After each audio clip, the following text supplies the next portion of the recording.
Olá, pessoal que vai fazer o Enseja, vamos lá, animando aí? Então, a gente vai falar de vários assuntos, né? Aí hoje eu gostaria de falar com vocês sobre a segregação racial, né, na África do Sul e nos Estados Unidos, né?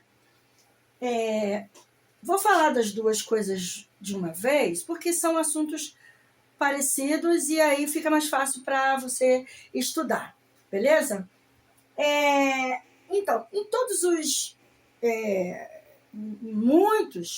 muitos países, houve a questão da escravidão, né? Isso aí, a maioria das pessoas tem conhecimento disso, né?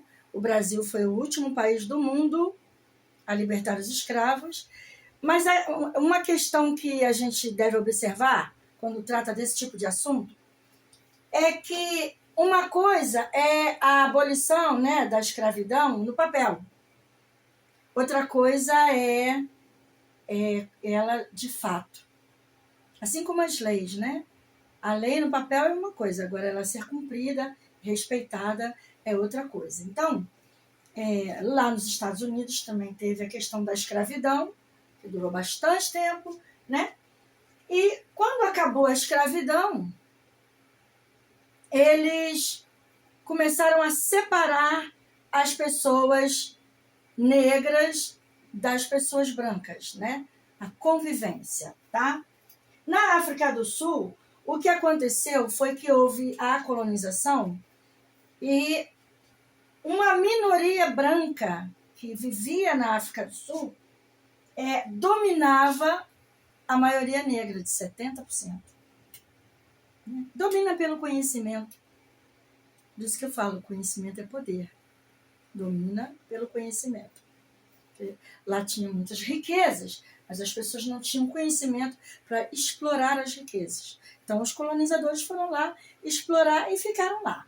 E aí, o que acontece? Essa minoria branca, tá, criou leis para separar os africanos da terra, né, os negros, né, dos espaços públicos, né?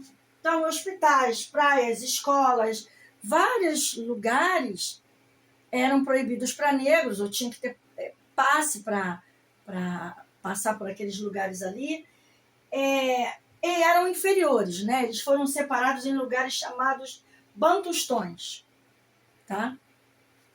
Eram lugares que você pode imaginar, eu aqui na minha mente imagino como comunidade ou favela, ou, enfim, um lugar bem inferior, sem serviços públicos decentes. É assim que eu imagino os bantustões, tá? Essa segregação aí dos negros aqui na África do Sul foi bem parecida com a dos Estados Unidos. Lá ela teve o nome de apartheid, tá? Teve o nome de apartheid, que quer dizer segregação, tá?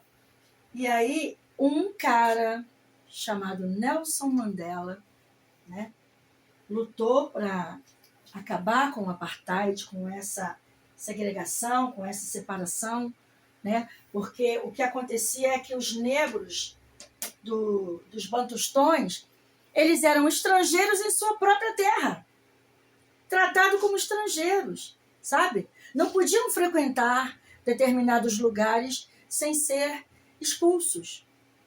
Então, o Nelson Mandela, junto com várias outras pessoas, lutaram contra o apartheid, né? Contra essa separação, e ele acabou ficando 25 anos preso por causa dessa luta, né?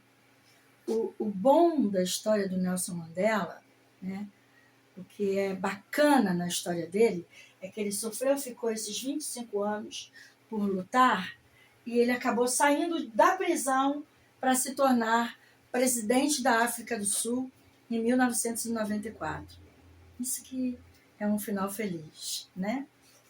Já aqui nos Estados Unidos, né, eles criaram a lei Jim Crow, que durou de 1877 até a década de 60, 1960, 60 e pouco. Escolas, praças, parques, transportes públicos eram proibidos para os negros. Proibidos, né? Os negros tinham que andar a pé. Quando essa lei de Jim Crow, ela foi perdendo força, as pessoas foram lutando contra ela, o que aconteceu foi que ela foi sendo minorada, mas não acabada. Tá? Por exemplo, se um negro estivesse num transporte público, que antes era proibido, depois começou a ser permitido aos poucos, mas se um negro estivesse num ônibus e entrasse, o ônibus estava cheio, né? Um negro estivesse sentado e entrasse uma pessoa branca, o negro era obrigado a levantar para a pessoa branca sentar. Quer dizer, então foi uma luta ferrenha para acabar com essas discriminações. Muita gente sofreu muito para acabar com isso, né? E aí um cara chamado Lyndon Johnson, né? Lyndon Johnson, nome lindo, né? Ele assinou a lei para acabar com essa segregação, tá? Lá nos Estados Unidos, né? E o pastor Martin Luther King morreu por lutar contra essa segregação, porque a lei, o Lyndon Johnson acabou com a... Eu esqueci de colocar a data aqui, parece que foi 1964, por aí. O Lyndon Johnson assinou a lei para acabar, mas foi acabando aos poucos. Vai acabando aos poucos. Porque a prática da lei, em todos os lugares é assim, né? A lei no papel, ela é uma coisa, né? Ela é decretada, mas até acontecer, demora. As pessoas vão demorando a aceitar, vão demorando a cumprir, né? Vão demorando a entender que ali tem uma lei que tem que ser respeitada. Um exemplo, vou dar um exemplo que não tem nada a ver aqui, mas um exemplo é a lei, a única lei que pegou rápido aqui no Brasil, porque tem muita lei aí que não é cumprida, a única lei que pegou rápido aqui no Brasil foi a lei seca. Porque meteu a mão no bolso de todo mundo, né? Você paga quase R$2.000 se for pego dirigindo embriagado, ainda perde 7 pontos na carteira. Então a lei pegou rápido, porque meteu a mão no bolso. Agora tem leis que a pessoa paga uma mixaria, continua descumprindo, né? E aí, às vezes, demora mais para pegar. Então, até isso tudo aqui, sabe? Toda essa segregação ser nos 2 lugares e em outros lugares do mundo também. Até isso tudo aqui ser respeitado, ser cumprido, e muita gente morreu, muita gente sofreu, muita gente lutou, tá? Muita gente lutou. Depois a gente pode falar sobre a libertação dos escravos no Brasil, beleza? Então, não esquece, tá? O apartheid foi na África do Sul, tá bom? E aqui, a lei de Jim Crow foi nos Estados Unidos, tá? Nelson Mandela saiu da cadeia para ser presidente. Martin Luther King foi assassinado por lutar nos Estados Unidos, tá bom?